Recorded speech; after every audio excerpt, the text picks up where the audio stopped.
అకారణంగా రోడ్లపైకి వచ్చి ప్రజలకు ఇబ్బందులు కలిగిస్తే చట్ట ప్రకారం కఠిన చర్యలు తప్పవని నల్లగొండ డీఎస్పీ కొలను శివరాంరెడ్డి హెచ్చరించారు.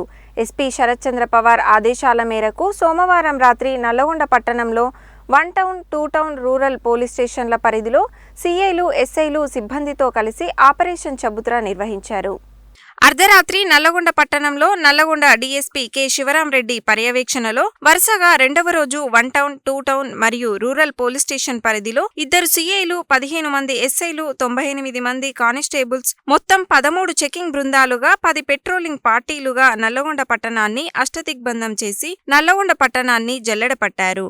యాంటీ నార్కోటిక్స్ స్నిఫర్ డాగ్ సహాయంతో విస్తృత తనిఖీలు నిర్వహించారు. ఈ సందర్భంగా డీఎస్పీ శివరాంరెడ్డి మాట్లాడుతూ, ఈ ఆపరేషన్ చబుత్రా కార్యక్రమం చేయడం ద్వారా పట్టణంలో నేరాలు జరగకుండా, యువకులు చెడు ధోరణుల వైపు వెళ్లకుండా, రోడ్డు ప్రమాదాలు, దొంగతనాలు జరగకుండా తద్వారా సత్ఫలితాలు వస్తున్నాయని, ప్రజల నుండి మంచి స్పందన రావడంతో ఈ కార్యక్రమం డిసెంబర్ 31వ తేదీ వరకు కొనసాగుతుందని తెలిపారు. ట్రాఫిక్ రూల్స్ అతిక్రమించి న్యూసెన్స్ చేస్తూ అర్ధరాత్రి రోడ్లపై తిరిగే పోకిరీలపై ఇంకా కఠినంగా చర్యలు తీసుకోబోతున్నామని తెలియజేశారు.